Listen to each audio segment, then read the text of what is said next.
Welcome back, everyone, to the Baha'i On Air channel. It's great to be back for another deep dive into the Baha'i writings. Mark here. And Jane. And we are so excited to be with you again. Today, we are going back into the Baha'i writings. Always a good place to be. Yeah, and this time we're going to be looking at a communication. A letter, actually, from March 19, 2003 from the NSA. Ah, yes, from the National Spiritual Assembly. Now, if you're new to the show or maybe you're just not familiar with the term, the NSA basically is like the... Yeah, for those who are unfamiliar with it. The governing body at the national level for the Baha'i community. Yes, exactly. Right. They're the elected body that serves as the administrative head of the Baha'i community on a national level. For a particular country, right? Yes, exactly. And so they send out these letters often to kind of give guidance and insights for Baha'is on various topics. Right. And this particular one is quite interesting, and we're going to be unpacking it today. Yes. From a Baha'i perspective. And that unique perspective. Yeah, and we want to look at what it means, exactly. How it connects with other Baha'i principles, how it's relevant to like your life. You know, your everyday life. Our lives and the shaping of society. So we're going to kind of go paragraph by paragraph and really try to distill the core messages that the NSA was conveying to Baha'is at the time. Okay, so kind of just set the stage a little bit before we actually dive into the letter itself. Okay. March 19th, 2003. Big year. It was a time of some pretty significant global events. Yeah. Most notably, I think, the situation unfolding in Iraq. Right. And while this letter doesn't specifically address, world events, it does provide this internal guidance for the Baha'i community. And I think sometimes understanding that broader context can illuminate the underlying significance of the advice being given. Absolutely. So keeping that global landscape in mind. Right. What kind of themes do we often see recur in Baha'i guidance? Well, especially during times of tension. One of the things that stands out consistently for me is this emphasis on unity. Right. And avoiding division. Fundamental. Really. It's so core. Yeah. It's interesting because it's not just an ideal. It's almost like a... Yeah, it's presented as... It's a practical necessity. A practical necessity, exactly. Right. For building a peaceful and just world. It's like a prism where, a single beam of light passes through and it's fractured into all these different colors. I like that. And in a similar way, division scatters our efforts. Yeah. And kind of obscures the light of truth. Right. So connected to this idea of unity, we often see another key principle highlighted, and that's this this principle of non-involvement in partisan politics. Yes. And the Baha'i writings offer a really unique perspective on the complexities of the current world order. One that, emphasizes a different kind of transformative action. Exactly. It's not about withdrawing from society, right. or, not engaging. Right. It's about engaging in a way that transcends, the typical political fray. Yeah, and shifting that focus from kind of taking sides. Right. To really focusing on this long-term spiritual and social transformation. Right? Of humanity. Right. Guided by these Baha'i principles. Yeah. And this really fascinating concept of developing the Baha'i administrative order. Exactly. Yeah. Which we might see this letter touching upon. Right. And another interesting balance that the Baha'i writings often address is that, how to be a loyal citizen of your country. Right. While maintaining adherence to these fundamental Baha'i principles. Yeah, and that's such an important point of nuance. Particularly like nonviolence. Yes, particularly nonviolence, because loyalty to one's government is definitely a principle in the Baha'i faith. Yeah. However, it's not absolute. Right. And it doesn't override our core spiritual laws. For instance, the sanctity of human life is paramount. Yeah. Which is why, Baha'is often seek that non-combatant status in times of war. So it's really about this higher allegiance to spiritual principles. It's not blind, allegiance. It's a very nuanced. Very nuanced. Yeah. And so with all these elements, kind of interwoven, it seems like. We're laying the groundwork here. Yeah. So it seems like, given this context, this letter would probably address I think so. the unique role the Baha'i community has in actively working towards peace. Right. And it's not just the absence of conflict. Right. That we're talking about. It's cultivating these conditions than that that make lasting peace possible. Right. Things like justice, right, unity and diversity, a recognition of the oneness of humanity. Right. So let's imagine we're opening this letter. What would that first paragraph kind of focus on? Well, typically the opening of a letter like this is very direct and warm. Okay. Addressing the Baha'i community with this sense of shared identity and purpose. Okay. You often see expressions of love, right, encouragement for their efforts, and perhaps even a gentle reminder of the high spiritual standards that they're called to uphold. Right. So it really feels like a communication from a body that's deeply connected. Yeah. And invested in the well-being and progress of the community. And would we see any kind of immediate priorities or reminders? Often those initial paragraphs will reaffirm the core mission of the Baha'i community, which essentially is sharing the Baha'i teachings and establishing and strengthening these institutions of the faith. Of the faith, yeah. And would there be any kind of You might see exhortations to maintain unity. Okay. To focus on activity that benefit society. Instructive activities. Instructive activities, exactly. And to consistently exemplify these Baha'i principles in their daily lives. So it's setting this clear spiritual direction. Laying that foundation. Right from the outset. Before getting into the specifics. Exactly. Now that second paragraph, do you think this would address any specific challenges or opportunities? Yeah, it very well could, Given the timing, the letter might have addressed the prevailing atmosphere of international tension. Right, right. And offered guidance on how Baha'i should navigate such a climate. Right, and how would it connect back to those broader Baha'i teachings on social conduct? I think this is where we would see that direct connection to the teachings on avoiding conflict. Right. And channeling energies into positive and constructive pursuits.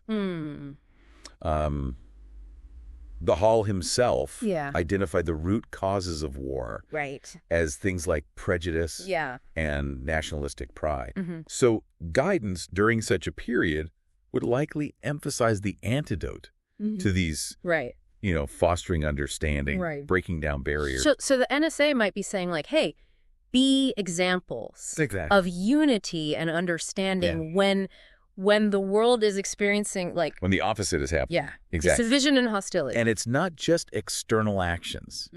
It's also cultivating this inner state of peace. And avoiding any participation in divisive language or actions. So it's that inner and outer transformation. Exactly. As Shoghi Effendi emphasized, the Baha'i community has this unique role to play in being this constructive force for unity. And this requires a conscious effort to transcend to rise above the conflicts that grip the world. Okay, so let's move to that third paragraph. Okay. Do you think this section would offer more specific guidance? Yes.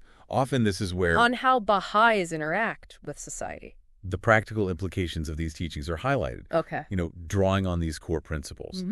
This part of the letter might underscore the fundamental importance of sharing the Baha'i teaching as the most essential way to contribute to the well-being of society. Okay. And it would also likely include, clear guidance on remaining aloof from partisan political activities. Right.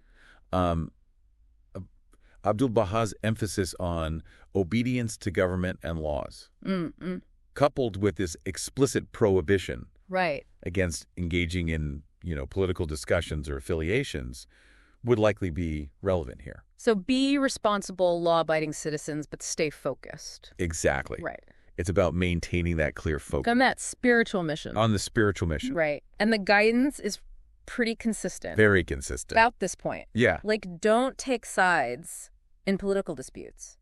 Don't publicly criticize them. Political figures. It's this stance of principled neutrality aimed at fostering unity. It's a delicate balance, though. It is a delicate balance. To be engaged, but not too engaged. Right, because the aim is to be this unifying influence. Right. And, getting involved in those contentious political debates would inevitably create divisions within the Baha'i community itself and divert energy. And the Universal House of Justice, yes, has emphasized this point as well. Very much so. Of maintaining this stance. To protect the unity. Protects the unity. Of the Baha'i community. Of the Baha'i community worldwide. Worldwide. It's a global community. It's a global community. Mm-hmm. Yeah. So as we go beyond that third paragraph, what other themes might we see?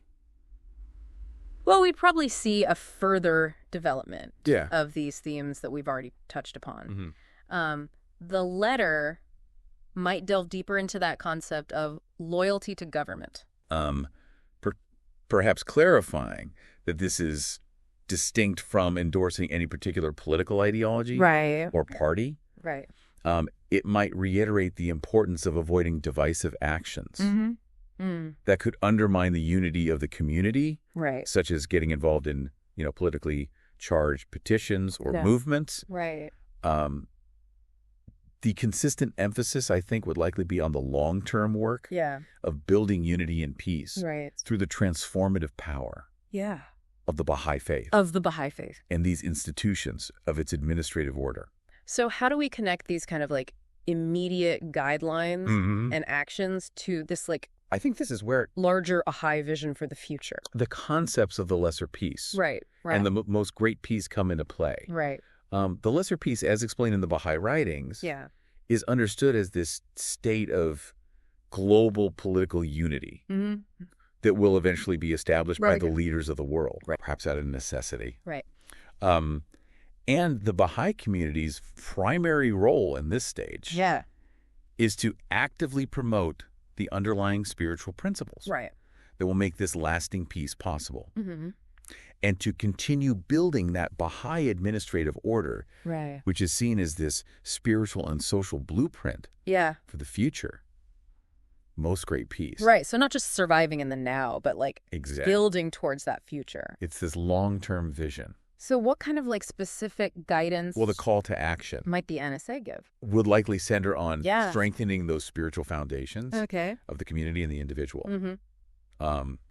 This would involve things like deepening their knowledge of the Baha'i teachings through study, fostering a vibrant community life through regular devotional gatherings, and nurturing the spiritual education of children and youth. As the Universal House of Justice has often emphasized, these core activities are not merely supplementary. They're fundamental to the Baha'i community's work of offering this spiritual as social framework for a better world. It's not just side stuff, it's the core. The essence. Right. So all of this, we're talking about this letter. Right. How can we connect this to our listeners? Well, I think what's really insightful here is that the Baha'i teachings offer this unique perspective. In a world often dominated by, the daily ups and downs of political discourse, this guidance encourages us to lift our gaze to more fundamental and enduring principles. To a higher level. To principles like the oneness of humanity, the importance of justice, and the power of selfless service.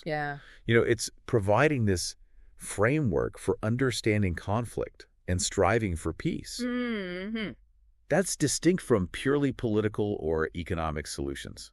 And so this brings up a question for you as a listener. Exactly. How can you consciously apply these principles in your interactions with your family, in your workplace, in your community? To foster that greater understanding and harmony. Yeah, those are all great points. And really it's about recognizing those aha moments. Where these seemingly ancient teachings offer surprisingly relevant and constructive approaches to the complexities we face today. Exactly. And so when we take a step back, how does this individual application of this guidance contribute to the betterment of society? To that larger vision that we talked about. Imagine a global community where more and more individuals are actively striving to embody these principles. Working for unity, avoiding divisive actions and language, and focusing on the spiritual and social upliftment of their communities. This collective effort, guided by principles like the ones we discussed, directly contributes to the Baha'i vision of this unified global civilization. Yeah. And the Baha'i community sees its work as like exactly laying that groundwork. Laying the groundwork for this future peace. A grassroots movement. Yeah. With a global impact. Yeah.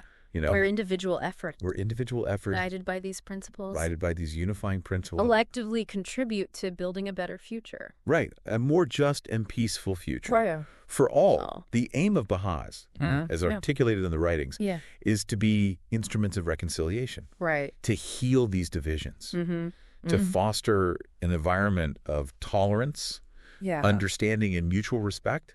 It's a process, though. It is. It's a long-term process. It takes time. But every conscious effort, no matter how small it might seem, adds to that momentum. Adds to the momentum, towards the ultimate goal. So this deep dive into this NSA letter has really given us a glimpse, I think. I think so, too. Into how these Baha'i principles are practically applied. Yeah, and in everyday life. You know, and it shows us how important it reinforces unity is. How important unity is. You know, and how we need to stay focused on that core spiritual mission of the faith. Yes. And how each of us can contribute to world peace. Exactly. And to that, you know, to that vision of unity, advancement of peace. You know, as we move along and we see more guidance, it's really built upon that premise that this is something that it's very clear. That we need to abide by the laws of the land. We need to respect the government. Yeah, and Shoghi Effendi goes on to say in, directives from The Guardian that, Baha'is should abstain from, taking sides in political crises. So again, it's like, there's a certain line that we don't cross as Baha'is, It's not that we're not like aware of things or interested in what's happening. But, our contribution lies in another realm. And it's important, I think. Especially nowadays where it's very easy to have your voice and opinions out there and to get involved in all the conversation. Yeah. But I think it's very, there's a wisdom to being a little bit removed. Yeah. And being a little bit more thoughtful in how we contribute to the betterment of the world. Well, and this is where, we see even more specifically a letter that was written on behalf of the Guardian to the National Spiritual Assembly of the United States and Canada in 1933. Right. Where Husting actually cautioned against mentioning political figures in public utterances. Right. Because again, it's aside. It's not to say anything positive or negative about the, political person, but it's by mentioning it could be misconstrued as an alignment with a certain political. Yeah, you're absolutely right. And that's a really, really important point to bring up because, as Baha'is, we always have to be really careful, about,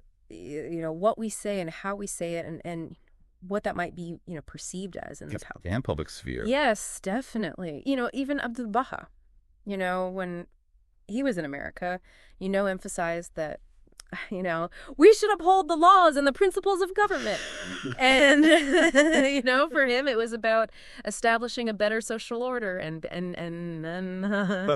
so, when we think about it, it's like this common thread that, the respect for legitimate authority, obedience to government. Yeah. It's really something that runs through the teachings. Yeah. And even, in a letter from the Universal House of Justice in 1967, it's reinforces this by saying that it's an irrefutable command from Baha'u'lláh to not interfere with political problems and to even discuss political affairs. So not only are we not supposed to get involved, but we're not even to have these types of conversations. Yeah. And that seems like, how can you not? But there is that, again, that wisdom of not wanting to get dragged into exactly that level of conversation. Well, and it is interesting because you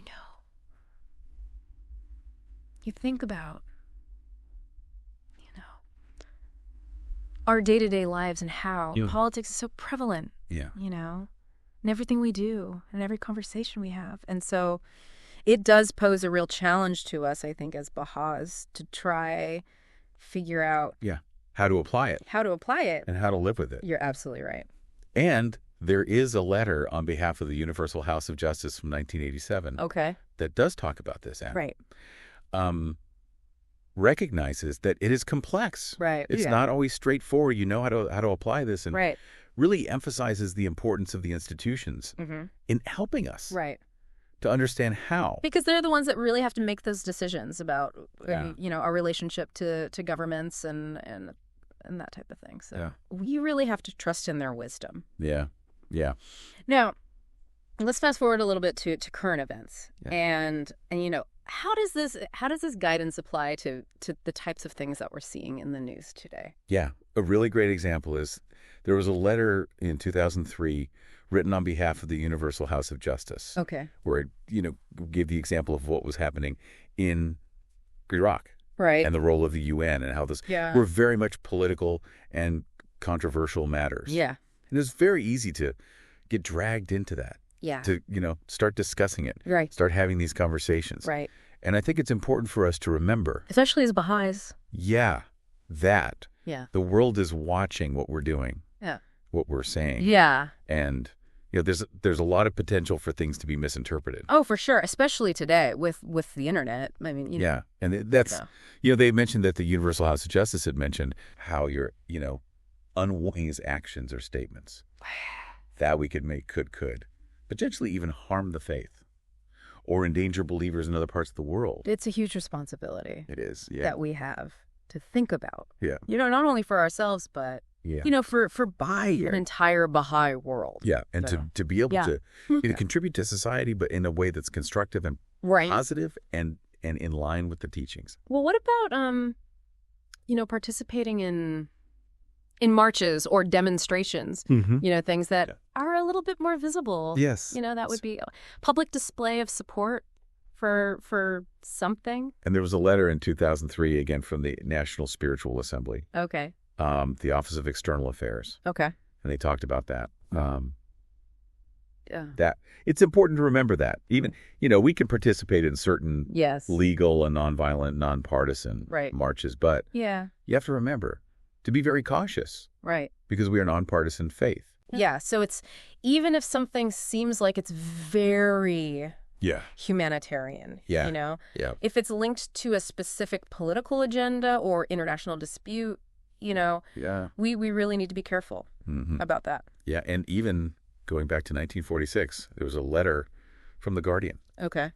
And he actually discouraged Baha'is from signing petitions. Okay. That were politically charged or trying to exert political pressure on a government. Right. Okay. So it's interesting because it's almost like the teachings are telling us to focus our energy and our efforts on another kind of contribution to the world. And that contribution is to, Shoghi Effendi clarified that. Okay. The lesser peace. Okay. Which is the political unity of all the nations. It's going to be brought about by governments. It's not something that the Baha'i community is. Yeah, we're not gonna make that happen. Going to be directly involved in. Right. Yeah. The peace that we're working towards is actually a much greater and more lasting peace. Right. So it's a different kind of... And that peace is rooted in something. Yeah. Much deeper than... Right. A political agreement. It's something. It's more fundamental to human consciousness. Right. And how we interact with one another. And Baha'u'lláh actually talks about this in the Gleanings. Yeah. Where he says, the well-being and the peace and the security of mankind are unattainable unless and until unity is firmly established. Wow. And this unity, he tells us, is only going to come about by heeding the counsels of the pen of the Most High. So that's the work of the Baha'i community. It's contributing to that unity, promoting these principles, bring about a peaceful society. Right. And that unity is only going to happen through spiritual transformation. Yeah. It's not something that's just going to happen. Through lies. Yeah. Through, a bunch of people getting together and deciding we're going to be unified now. Yeah. It's much deeper than that now. And in a letter in 1985, on behalf of the Universal House of Justice, it talked about Baha'is are continuously laying the groundwork for that permanent peace. Okay. And which we call the most great peace. Right. Right. By actively promoting the principles of the faith, all the principles that are indispensable to peace, and by developing the Baha'i administrative order, Right. Which The Guardian described as. That pattern for future society, it's a long-term vision. Yeah. It's not something that's going to happen tomorrow. It's not just a political solution. Right. It's something that's much, it requires a fundamental reshaping. Of human consciousness. Yeah. But it's interesting because, as Baha'is, we're not withdrawing from the world. Right. We're not completely, in isolation from what's going on. And actually, Shoghi Effendi even encouraged us to associate with groups that are working towards aims that are in line with our principles. Okay, so we can work with other people as long as we're not, getting drawn into their political agenda. And the Universal House of Justice, in their Ridvan message in 1996, talked about how our community can lend a spiritual impetus to the processes that are leading toward the lesser peace. So we're not directly involved, but we are contributing to the conversation. Right. That movement towards the lesser peace, but always maintaining our own identity, our own principles. Our own principles. Right. So it's about us being able to contribute, our unique perspective to these broader movements for good. Yes, definitely. And, in a 2003 letter on behalf of the Universal House of Justice, it talked about how our aim is to foster reconciliation, heal divisions, promote tolerance. And so that requires a lot of, judgment on our part. As to which groups or which associations are beneficial and which ones might actually be detrimental to the aims of the faith. Because we don't want to contribute to the fragmentation of society. Right. Our aim is to be a unifying force. Yeah. And ultimately, if we really look at it, what does the Baha'i faith offer to the world? Yeah. A letter on behalf of the Universal House of Justice in 1982, states that we believe that only the divine system revealed by Baha'u'lláh can address the root causes of the world's problems. Right. And lead to that most great peace. And so our responsibility is to share his message. It's to share his message. And so rather than getting caught up in all of these, temporary political solutions, our job is to really share the ultimate solution with the world. And again, we are so fortunate to have the guidance of the Universal House of Justice to help us to see how can we best contribute to the betterment of the world? How can we really put our energy in the right place, especially when we're seeing, so many challenges in the existing world order?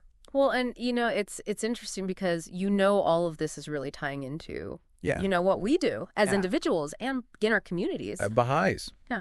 And that is highlighted in a 2003 letter from the Universal House of Justice that talks about how, participation in core activities, things like study circles, devotional gatherings, children's classes are really the remedy for society's ills. And so it's not separate from, all these things that we're talking about. It's very much connected. And and it's interesting how, our own personal spiritual growth is directly related to it's all part of a bigger picture. Yeah, to that long-term vision of world peace. Now, I think it's really important to, kind of close with,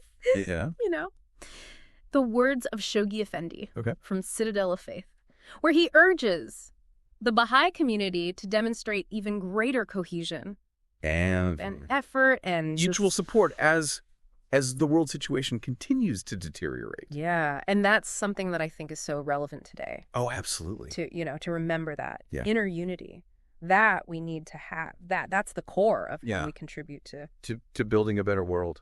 So, to summarize, we've really looked at the Baha'i principle of obedience to government, how that informs the guidance on non-involvement in partisan politics, the role of the institutions and how vital they are in navigating complex issues that come up, in society. And ultimately, our real job is to, is to build the foundations for a truly peaceful world. So teachings of Baha'u'lláh, and not to get caught up in these, things that are happening around us, that are causing all kinds of turmoil and it's control. It's a very active way of contributing to society, to the betterment of the world, even though it may seem non-political. It's actually very transformative. For those of you listening who feel inspired to explore this further, I really encourage you to delve into the writings of Baha'u'lláh. There's so many profound insights. Gleanings is a good one. Yes, Gleanings from the writings of Baha'u'lláh is a great place to start. And for further illumination on these principles and how to apply them, the works of Abdu'l-Bahá are invaluable. Particularly The Secret of Divine Civilization. And some answered questions. Those are great. Really offer just these wonderful perspectives. And I think, as you continue to reflect on all of this, think about how they resonate with your own understanding, your own actions, and what steps you can take to embody them in your daily life, to contribute to a more unified and peaceful future. This deep dive is just the beginning. It's just the beginning of that exploration. Of that journey. So as we end here, I think it's interesting to think about. A final thought for you. In a world that often seems fragmented by conflict and division, how can you become an even more conscious, an active agent for unity, a builder of bridges, guided by these timeless and transformative principles that we've explored today. Thank you. All right, everyone. Thanks for listening. Thank you for joining us. And we'll see you next time for another deep dive. Until next time.